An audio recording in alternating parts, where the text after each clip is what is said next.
Hi, it's Alex. Welcome back to my channel for the Sewing Addicted. I'm back in the shed again. I quite liked being in here last week. Thank you very much everyone for all your comments from my last vlog. Quite a lot of you like those stitch bird dresses, and I have to say they are getting an awful lot of wear at the moment. So yeah, I'm really pleased with them myself. And lots of you thought that I was a bit harsh on the shorts and that maybe I should give them another chance. So we still haven't had any decent weather here in the north of England. So I'm going to wait for a sunny day and put them on again and see if I can learn to love them. So I've had a great week this week because just the right pattern came along at just the right time. So I thought I would show you that. It's not what I'm wearing now. This is the Yantas that I made a little while ago. I'm feeling very Rosie the Riveter today. While we've kind of been at home a lot more during the pandemic, I have found that I've been wearing a particular top quite a lot. And like anybody who sews, when you find something that's an old favourite, you want to replicate it. It has a really, really deep V rather than a sort of usual one. I wear it quite a lot for just sort of mooching around at home. Because it's got quite a wide neckline, it often sort of slips off my shoulder and stuff, which I don't know, I quite like it. It just feels nice and casual, and it's in quite a cosy fabric. And at the beginning of the week I thought, yeah, I've had this for probably 10 years. Why don't I see if I can make another one? And I had a look and I just couldn't find a pattern that did that, because anything that kind of was off the shoulder went into kind of Bardot top territory, which isn't really for me. And V-necks tended to be smaller, and I wanted something in a stretch material. Just thought, well, it's not happening. And then literally within a day or two of that, I saw an image on Instagram from Elbe Pants for their new Stayley top. So it's not quite an exact replica of the top I was wearing, but it's certainly going to give me the same kind of feel. In fact, there are two tops. Version A has a scoop neck, quite a wide scoop neck. It's designed for knit fabric. It has long sleeves, and then it has a split seam. And I looked at it and I just thought, I think that's going to give me that same kind of slouchy sort of vibe. But then with it comes top B, which is a t-shirt. So it's same neckline, obviously short sleeved, and it has a curved hem. It has a really nice shape to it. Possibly if it was just the t-shirt I might not have bothered, but together they work really well because you've got the split at the side. You kind of see the two fabrics, and you could potentially do all sorts of interesting things with contrasting colours or different prints and all the rest of it. And it just appealed to me. I just thought that will give me exactly what I'm looking for. If like me, you're on the mailing list for Elbe Patterns, I got an email notification and a discount code, and it's definitely worth making sure that you're on newsletters and email lists for all the pattern companies, because quite often you do get a bit of a heads up and a discount when there's a new launch. So it's definitely one of those patterns that you'd class as an everyday basic. Obviously the two tops can be worn separately or together. The arm size is the same on them both, so you can have the short sleeve or the long sleeve on whichever option you prefer. The sizing doesn't come in, it comes in what I'm trying to say is it's lettered. I think it's A to L. So I don't know what that top size and bottom size would equate to, but I went for a size D and a size E, and I am normally like a UK 14. So I'm guessing that it goes to kind of L, that feels like that's quite a wide size range, and that's pretty inclusive. So that's really good. It also has two cup sizes, so that's also great. Obviously it's designed for knit fabric, and depending on what kind of knit and what kind of stretch you choose, you're going to get quite a different result. Obviously I'll show you in a sec what I made. And you can of course use ribbing for the neck Is there ribbing on the cuffs? Yes, there is. So you could use a contrast ribbing or a stripy ribbing. I know that having looked at some of the testers did that. So I think the best thing to do is show you what I made. Okay, so I'm definitely feeling kind of in a bit of a grungy mood this week. I made this one, top A, as a size E, which is probably more or less my sizing, but a tad bigger. But I thought with it being the outer layer, and because I wanted it to kind of feel slouchy, that it would be make more sense to make it the bigger size.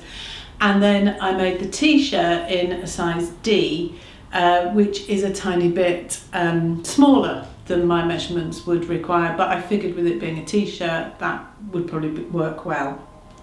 The fabric I bought quite a while ago from the Textile Centre, who, if you're in the UK, are a real cheap and cheerful fabric company. It's a Ponte, and I bought it originally because I thought my oldest daughter, who still is pretty gothy, glad one of my kids took after me. I thought she might like it, and it has been kind of on the pile of things to make something for Ruby at some point. You know, as you can see, you've got a nice wide neckline here, and then you can just about see the t-shirt underneath, and it is cropped at the front there, and you've got the split hem, and it's slightly lower at the back with the curved t-shirt hem poking out the bottom. And I do really like how it looks, but it wasn't quite giving me the kind of cozy slouchy feel, and I think that is purely down to fabric choice. I do kind of like how it looks. So hold on, let me show you the t-shirt on its own. I cannot wait to get this haircut. Yeah, I really like this t-shirt. I think it's a really nice shape. To me, it kind of hits just the nice sweet spot really between, if you remember, I made some Orlando t-shirts recently. It's a seam work pattern, and they were very fitted and had a really low scoop neck. And then I've also made the Stayley tee recently from French Navy, which is quite big on me, and I suspect that would be fairly similar to this if I sized down. But I really like this shape. I love the curved hem. Yeah, as I say, this is probably going on my measurements, like maybe a centimetre on the small side based on body measurements. But the instructions are great, and they do give you all the finished garment measurements, including the waist measurement. So I could see that it would be fine, and I do really like how it fits. Yeah, I'm really happy with it. This is a cotton jersey, so no viscose or anything. It's not massively drapey, and I bought this quite a while ago now from girl Charlee when they were still trading here in the UK. They're only in the US now. So I'm really happy with the t-shirt, and I also found that the Ponte, with it not having too much stretch, was slightly pushing the t-shirt so that it was sort of doing a slightly sticky out thing rather than feeling that it kind of worked well as two elements together. So I made another one. This one I made from some fabric that I have no idea where this fabric came from. It was in my stash, and it is as soft as can be. I didn't, to be honest, even measure the stretch on it because I just knew it would be fine. So this is giving me everything I wanted it to give me because it feels so nice and soft. Yeah, really like it. I actually really like the sleeve length. I have got quite long arms, so I don't like anything with a short sleeve. And actually, it did occur to me that you could really easily do a hack to have a thumb hole. I quite like a thumb hole. I also thought that there were some things you could make it longer. I was actually thinking you could make it so long it was almost like an oversized sort of sweater dress kind of look. I was thinking in the winter with tights and boots, I still might even do that, or just, you know, big old oversized jumper. So yeah, I love it. I'm sorry I don't know what this fabric is, and I'm sorry you can't feel it, because it's super stretchy and more importantly super soft. Yeah, I think it all came together really well. I think if you have maybe made some t-shirts before, then yeah, you're not going to have a problem with this at all. You've got everything there that you could need, and I just do think it's one of those basic patterns that I'm going to return to time and time again. Then the other thing I made this week, kind of to go with this, is these trousers. I had to pop over to Leeds this week. I took my daughter over there, and I accidentally popped into B&M Fabrics. They have got a new shop. I wanted to make a pair of Viscose linen black trousers, and they literally had 1.7 meters left, and I needed 1.5, so I managed to snap this up. And I made these, and I have no idea whether you're going to be able to see them or not, but they are the Sidewinder Pants from the Sewing Revival, and I'd kind of forgotten all about them, which is a bit bad because I was one of the pattern testers for them, but if you watched last week's video, you'll know that I talked about the 2 stitch bird dresses I'd made, and they were also from the Sewing Revival. So I've kind of been loitering around their webpage recently, and yeah, when I thought I need some black linen pants to go with them, I thought, go back to the Sidewinder pants, because they're just so quick and easy to make, but they do have quite an interesting style line about them, because the hem, and I have no idea whether this is going to show or not, but rather than having a straightforward side hem, it actually twists, hence the name Sidewinder, because it winds round. So it starts at the top here and goes round, following my finger, right round to the back there, which I was considering putting a bit of contrasting top stitching. I still might actually, just because I thought with the black that would really highlight that seam. But yeah, they're dead easy to make because they don't have any fastenings. They don't have zips or buttons or anything. They're just pull-on trousers. They have a flat front between the two, so the two seam lines are there. They're flat at the front, and then they are elasticated at the back. And do you remember I said I was a bit kind of in two minds about that look on the Pietra pants from Closet Case Patterns, or the Closet Core Patterns now, aren't they? Yeah, a bit worried about the kind of excess elastication around the back. But because I pattern tested these, I knew that that really wasn't a problem with these, because it gives you just enough that you can get into them with no problem at all, but not kind of big and bulky. So again, who knows whether you'll be able to see this or not, but if I pull them to the max, it's out there. So yeah, I can get them on with no problem, but I don't have an excess amount of fabric at the back here, because nobody wants excess fabric at the back. And in terms of the construction, the instructions are brilliant. They're definitely of the kind of hand-holdy variety, and I really do think that this is one of those patterns that somebody who is a beginner, who's, you know, maybe made one or two things, could certainly give them a go, even though they're trousers, because they don't have fastenings or anything. And yeah, the instructions definitely walk you through everything. It's one of those patterns where you're required to overlock the pattern pieces first and then construct. And that is one area that I did sort of slightly change. Whilst I did that for the outer seams where you attach the pockets, I didn't do that on the inner seam. So once I'd sewn it together and made sure it all fitted, I just sewed those seams, overlocked those seams together and pressed it, and that was just to reduce a bit of bulk.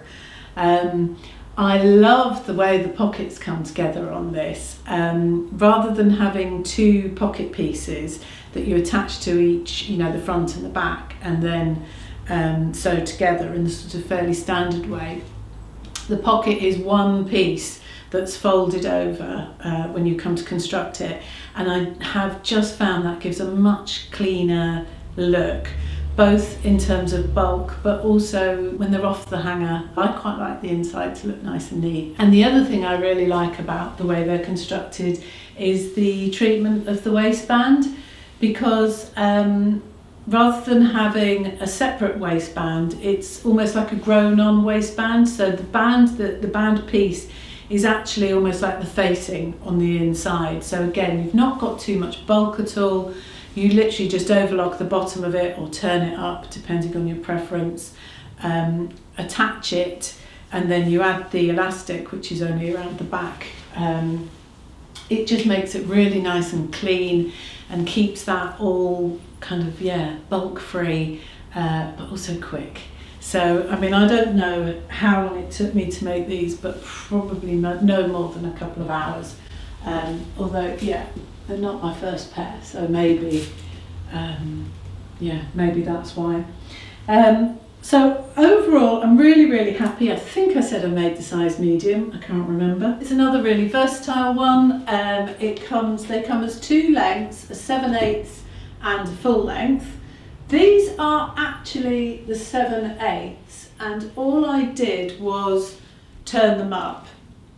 But you've actually got a couple of different treatments for the hem.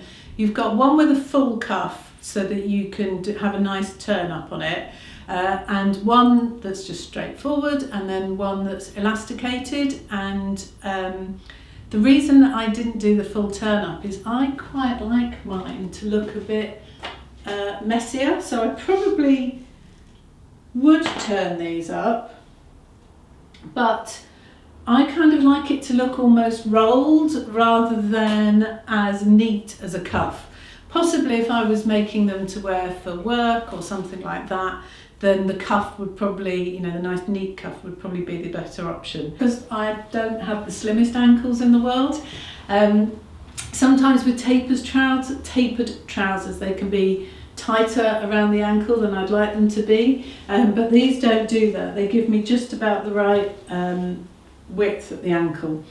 And then, strangely, I think I made these about 2 days ago, and then I noticed it was yesterday that the Sewing Revival had put a post up on Instagram saying that they've just done a tutorial on their website how to adapt this pattern into a wide leg pair. Now, I haven't even had a chance to look at it yet, but I think that could be really good as well, because that kind of winding seam on a wide leg pair could look amazing.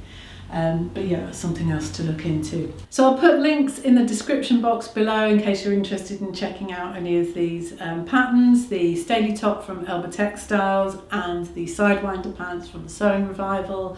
That one is an affiliate link. Before I tell you what I'm going to do next week, I just wanted to say that it's a long story, but I was on the motorway driving one day this week at about some ungodly hour. I think it was about 5 or 5:30 in the morning, and I heard a really interesting programme on Radio 4 from a guy called Honore about combating ageism. And I found it absolutely inspirational. I'll link it below. But I've also found that he has done a TED talk, and that's here on YouTube. So again, I'll link that below. I think lots of people that watch are a similar kind of age to me. And I've said before, I have no intention of conforming to any kind of age stereotypes. This guy was really, really inspirational. It definitely made me feel that it's not all downhill from there. Or from here. So you could go check him out. I will be back next week. I have had some thoughts about how to sew a more coordinated wardrobe. It was on my mind at the beginning of the year, and I had an idea about how to approach it, but it sort of coincided with the whole great module sew along concept that Whitney from Tomcat Stitchery had come up with. So I kind of shelved it and thought I'll go with that and see if that works for me. And I don't think it entirely did. So I've had some thoughts around it, and I just want to kind of, just want to give it a bit of a tweak, and I will pop back next week and talk to you about what I think might be a really good solution to making sure that everything we sew and that we have in our wardrobes works really well together, and so that you don't end up with that odd thing that you made and love but don't have anything to wear with. Anyway, I will see you soon. Thank you very much for watching. Thank you very much for subscribing. If you fancy subscribing, that would be great, and I will see you soon. Okay, bye-bye.